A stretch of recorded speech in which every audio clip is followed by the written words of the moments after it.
I personally would like to thank Phil for just coming out and admitting it. Yeah, that's what he's done. Because that's saved me a lot of work trying to research and trying to find out what actually happened. I mean, there's probably still some more that could be done, some more things to be looked into on exactly what happened and those accusers against him and all of the other rumours that we could discuss. But let's get into the news. We've gone to the BBC because they got a good track record with this sort of thing, haven't they? Phillip Schofield admits relationship with younger ITV employee. And why did they put the word younger in? Well, I guess we're going to find out. TV presenter Phillip Schofield admitted he lied to his colleagues and the media about an affair he had with a younger male ITV employee. Oh, really? We didn't know. In a statement to the Daily Mail, Schofield confirmed the relationship took place while he was still married. Yet another thing as well. Remember when he came out as gay? It was, oh, Phillip Schofield's great. I don't think his wife and kids were thinking that. Especially when it was plastered all over the media. Imagine seeing those headlines in the newspapers after going through that. I think it's quite horrible. Anyway, the former This Morning host said his affair with the man,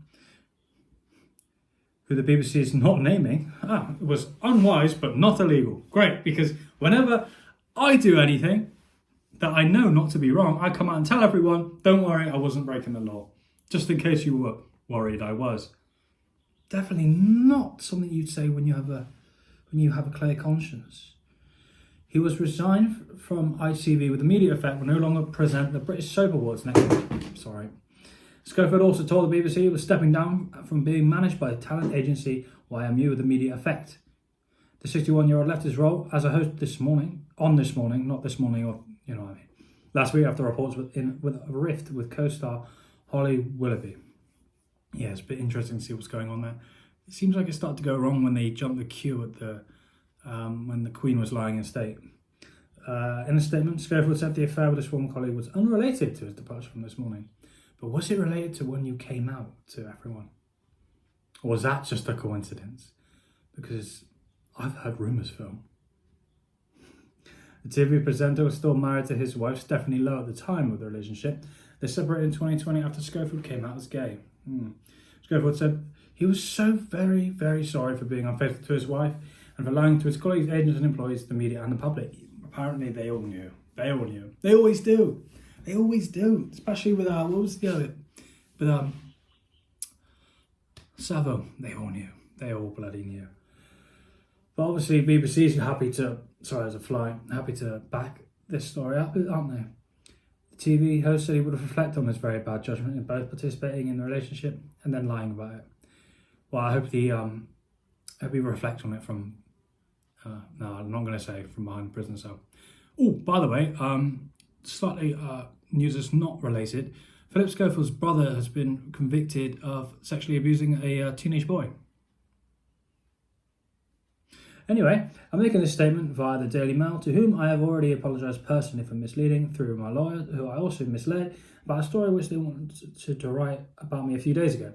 The first thing I want to say is I'm deeply sorry for having lied to them and to many others about a relationship they had with someone working on This Morning. I did have a consensual on-off relationship with a younger male colleague at This Morning.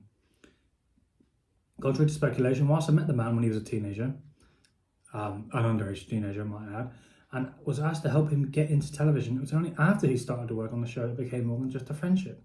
That relationship was unwise, but not illegal. It's now over. Yeah, it's a bit doesn't look very good there, does it, Phil? Doesn't look very good.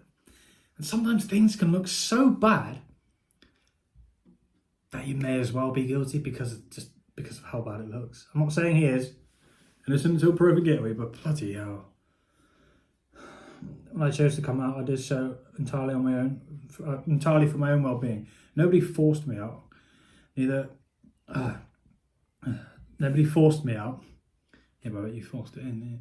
Neither I nor anyone else, to my knowledge, has ever issued an injunction, super or otherwise, about my relationship with his colleague. Oh, excuse me, while. He was never moved on or sacked or by or because of me. Sorry, there's a lot of extra little words in there. In an effort to protect my ex-colleague, I haven't been truthful about the relationship. But my recent unrelated departure from This Morning fueled speculation and raised questions, which have been impacting him. So, for his sake, it's important for me to now be honest. I wonder what this guy has to say. This he who must not be named by the BBC. I'm painfully conscious that I've lied to my employers at ITV, to my colleagues and friends, to my agents, to the media, and therefore the public. Most importantly, to all of my family. I am so very, very sorry if I've been unfaithful to my wife. About time you come out and apologise, mate. Bit late though, innit? Bit late now. I have therefore decided to step down from the British Soap Awards. Instead, I've decided to drop the soap at home, my last public commitment, and I'm resigning from ITV with immediate effect, expressing my immense gratitude to them for all the amazing opportunities that they have given me. I reflect on my very bad judgment in both participating in the relationship and then lying about it. They repeat themselves quite a lot in these articles these days. To protect his privacy, I'm not naming this individual. We all know who it is if you just do a little bit of digging. And my deepest wish is that both he and his family can now move on with their lives free from further intrusion, and that this statement will enable them to do so. I ask the media now to respect their privacy if they've done nothing wrong. And I ask their privacy should be respected. Well, there you go. Oh, wow. Is it over? Is there going to be more that comes out? That we wait to see. I did see a news article though. Apparently there's a rumour that Phillip Schofield could be moving to the BBC. Yeah, because they don't have enough dodgy skeletons in their closet, do they? Gotta have a new fresh one every now and again. But yeah, just if you're not sure what I'm on about, just look at some of the history and look at the statue outside their building, their main headquarters in London. People keep trying to destroy it for some reason. But anyway, I'm going to leave it there. We may or may not come back to this. We'll see what else comes out and what else we can talk about regarding this issue. Please like, comment, share, subscribe, and check out the Rumble channel if you feel inclined to. And yeah, I'll catch you in the next one. Cheers, guys.